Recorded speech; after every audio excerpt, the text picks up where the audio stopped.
Good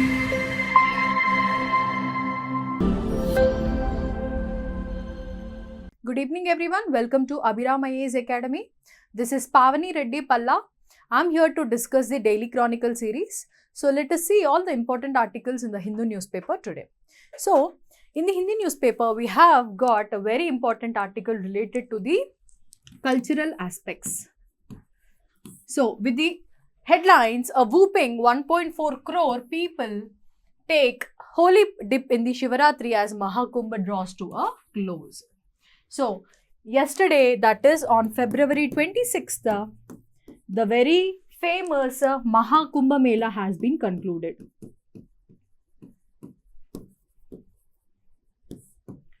So on the day of Shivaratri, at the confluence of three important rivers, that is the Triveni Sangamam in the UP, the Ganga, the Yamuna and the mythical Saraswati. So at that place, almost around 1.44 crore people have taken a holy dip. Okay, so according to the UP Chief Minister, around 66 crore 21 lakh devotees have taken part in the Mahakumbh Mela. So this is an event which has run for 45 days. So from January 13th to February 26th. So in this 45-day event, almost 66 crore 21 lakh devotees have taken part in this.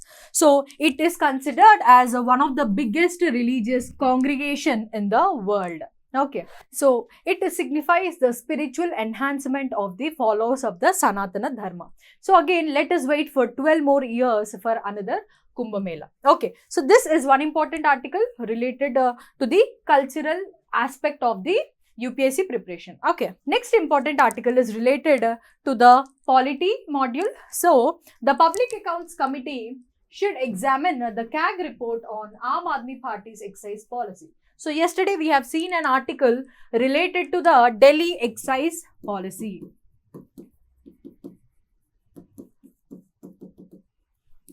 (2021-22). So which has led to almost around 2002 crores of loss to the Delhi revenue. So this was tabled in the Delhi Assembly yesterday, day before yesterday. Now this CAG report is being put to examination by the PAC. So now this report will be examined by the Public Accounts Committee, which is a permanent committee in the Parliament. So Public Accounts Committee is one important topic in the polity subject. Okay, so let us study all the important details of the Public Accounts Committee. So what is the role, what is the purpose of Public Accounts Committee? So the role is to examine the finances of the government. So it examines the government expenditure to ensure a financial accountability. Okay, when was its establishment? So in 1921, it was established under the Government of India Act 1919.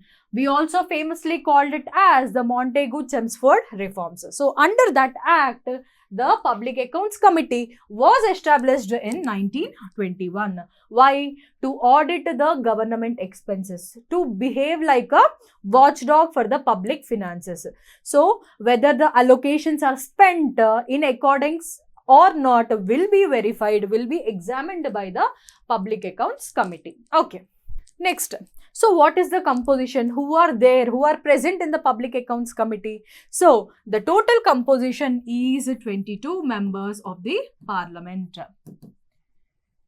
So from where 15 are from the Lok Sabha and 7 from the Rajya Sabha. So the MPs, 15 MPs are from the Lok Sabha and the 7 MPs are from the Rajya Sabha. So who will elect them? So is there election or the nomination? So there will be election for every 1 year. So for every 1 year, there will be election on the principle of proportional representation. Okay. So for every year, the members of the Lok Sabha and the Rajya Sabha will elect the members to the Public Accounts Committee. Okay. So who will be the chairperson? So the chairperson will be appointed by the speaker, generally from the opposition party. So from 1967, from the opposition party, the chairman is being elected or appointed by the Lok Sabha Speaker. Okay. So, if a member is a part of the Public Accounts Committee but becomes a minister, then by default his membership from the Public Accounts Committee will be removed. Okay. So, why ministers are not included?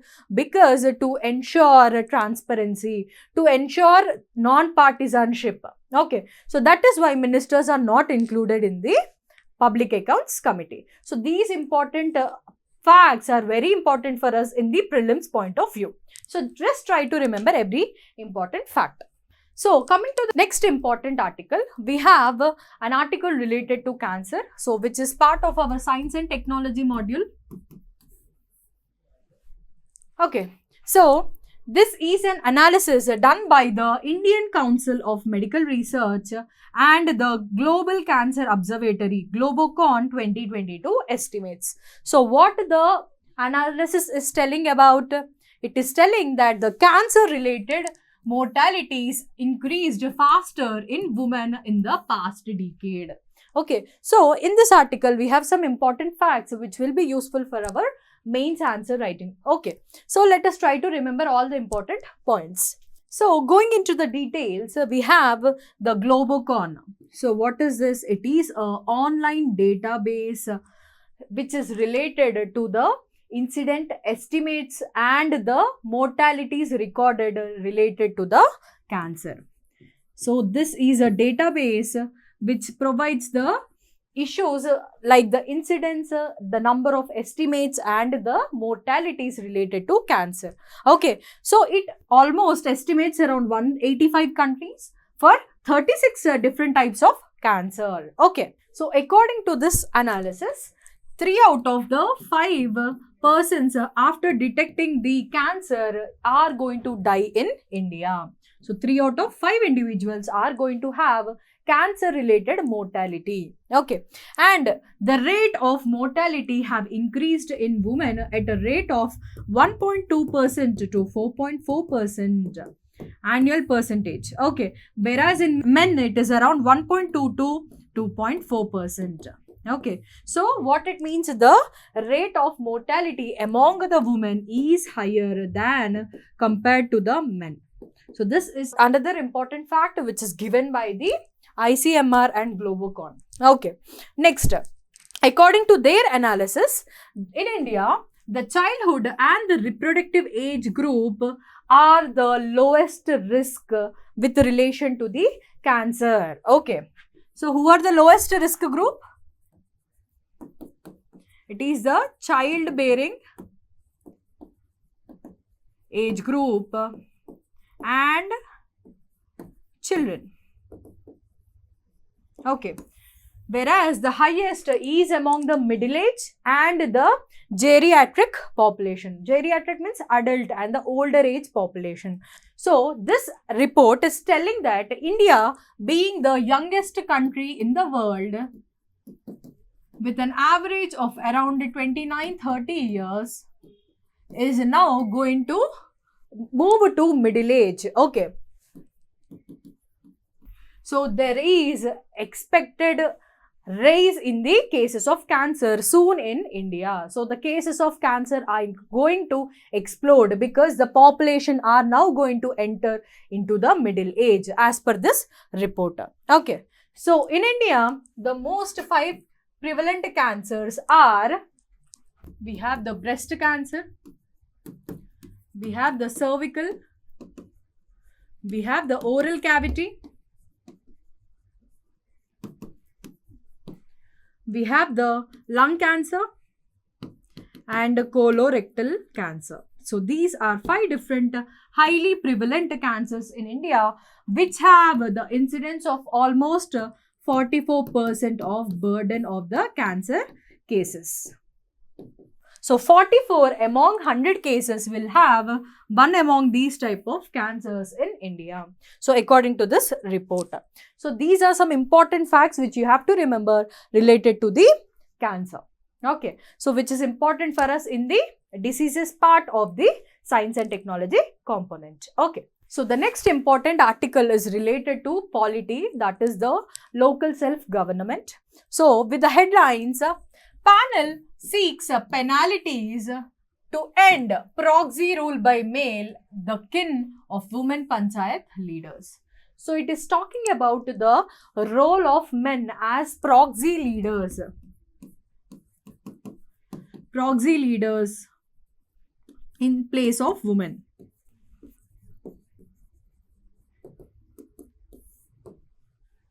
So what it means, see, in the local self-government, we have a women reservation of 33.3%, or the 1/3 of the seats are reserved for the women. So India being a patriarchal family, after the elections, the head of that family, it may be father or husband or brother,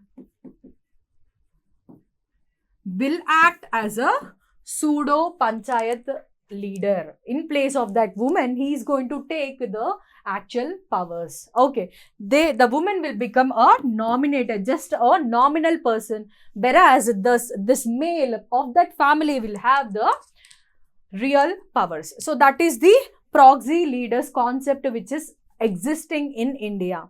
So to put an end to this problem, the union government has appointed advisory committee, so which recommended certain suggestions like the exemplary penalties. So what is meant by exemplary penalties?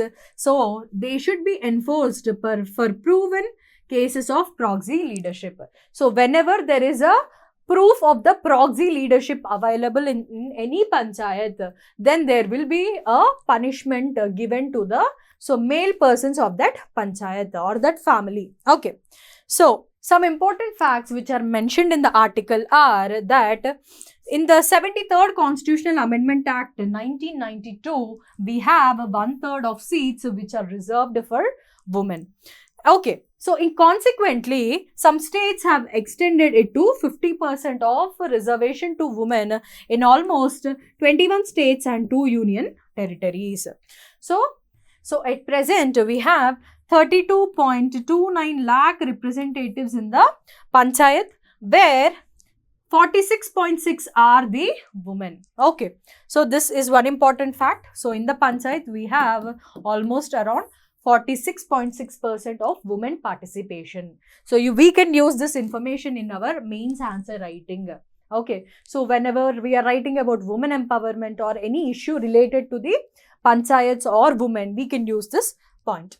Okay, this advisory committee has given certain recommendations related end this proxy leadership in the panchayat. So it has suggested a multi-pronged strategy which includes intervention, structural reforms, technological solutions for better monitoring and peer support programs, positive affirmations and punitive actions, etc. So it has given a multi-pronged strategy to end the proxy leadership which is happening in the panchayat level. Okay, so these are important to remember, the recommendations. So we have a robust mechanism which in the form of helplines.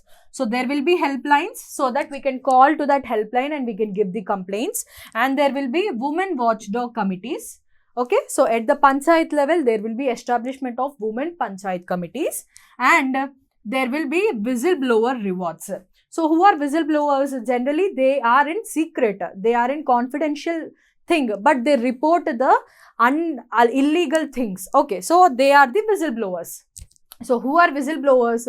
So they are people who remain in secret, but they inform all the illegal activities. So whistleblower rewards means whenever there is such a proxy leadership going on in any panchayat raj, then they can inform. If it is proven right, then they will be rewarded. So next. So these are some important recommendations which are given by the advisory committee. Okay, and the important recommendation related is to introduce minimum education for women to contest in the elections of panchayat. Okay, so recently Haryana has introduced this minimum education qualification of class 8, where Supreme Court also upheld it in 2021. So the Supreme Court has also given a positive judgment. So introduction of the minimum education for women to contest in elections is also going to be soon realized as part of the recommendations of this committee. So these are some important things which you have to remember in this article. So let us study some important details related to the 73rd Constitutional Amendment Act, which came into force in 1992. So 73rd Constitutional Amendment Act 1992 has given a third layer of government. Okay, third layer of government. So what is the first layer? So at the top we have the central government, right? At the provincial level, at the state level, we have the state governments. And below that, we have at the third level, at the grassroots level, we have the Panchayat Raj system. Panchayat Raj system in rural areas. Whereas in urban, we have the urban local self bodies, which are called as municipal government or municipal administration. Okay. So, the central government, state government and the local self-governments. These are the three layers of the government. So, when this act has passed, then with the constitution of the third layer, we have the grassroots level democracy possible. Okay. So, where village has become a basic unit of administration. So, now the people can participate in their own decision making. Okay, so they can plan their decisions in according to their own needs. Okay, so it has led to democratic decentralization.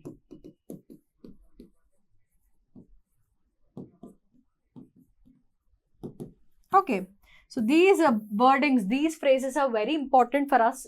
We have to write in our mains. Okay, so this act has added part 9 and part 11 of the Indian Constitution. So part 9 basically consists articles 243 to 243O, where it talks about the Panchayat Raj structure, powers, elections, etc. So everything, the role and responsibility of the Panchayat Raj institutions are being discussed in the articles 243 to 243O in the Indian Constitution. So Schedule 11, which has been added by this Constitutional Act, talks about the 29 subjects which are being delegated to the Panchayati Raj system, which has been given powers to the Panchayati Raj jurisdiction. So they include generally subjects like agriculture, rural development, health, education, etc.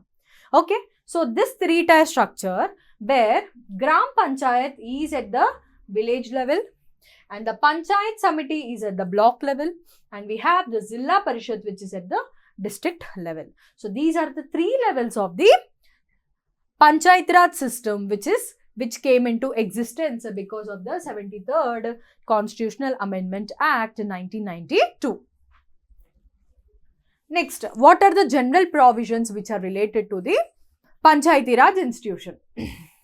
So, Article 243 defines the term Panchayat, Gram Sabha and other terms. So, the definitions of Panchayat and Gram Sabha etc. are mentioned in Article 243. So, 243A talks about the Grama Sabha, which is empowered to function as a participatory body. So, here the public can come and participate. So, it is the empowerment given to the public for participation, where the word democracy has its real meaning in the Grama Sabha. So, the term democracy has the real meaning in the form of Grama Sabha. Okay. Next, what is the structure and composition? So, Article 243B, it talks about the three-tier system. So we have Gram Panchayat, we have the Panchayat Samiti and Zilla Parishad at the village level, block level and at the district level, right? 243C, it talks about composition of panchayats at the different levels. Next, this article is very important, 243D, where we were talking about the women reservation, right? So this 243D is giving a reservation for reservation of seats of 1/3 to the women. Okay, so it also provides for SC/ST reservations, which is to the proportional to the population. Okay, so in proportion to the population, SCs and STs will be given reservations, but for women mandatory of 1/3. But consequently, in course of time, some states have given 50% reservations to women in some states. So around 21 states and 2 UTs, we have 50% reservation of seats to the women. Okay. Next, so what is the tenure and what is the election procedure? So the 243E talks about 5-year term for the Panchayati Raj system. Okay, so for every 5 years, elections will be conducted for the Panchayati Raj system. Next, 243F. So it talks about the disqualification for the Panchayati Raj membership. So it talks about the members who cannot participate in the Panchayati Raj elections. Okay. Next, 243K. So it talks about the establishment of the State Election Commission, which will in turn conduct the elections for the Panchayati Raj institutions in India. So their respective states will conduct the elections within their boundaries, within their state. Next, 243G.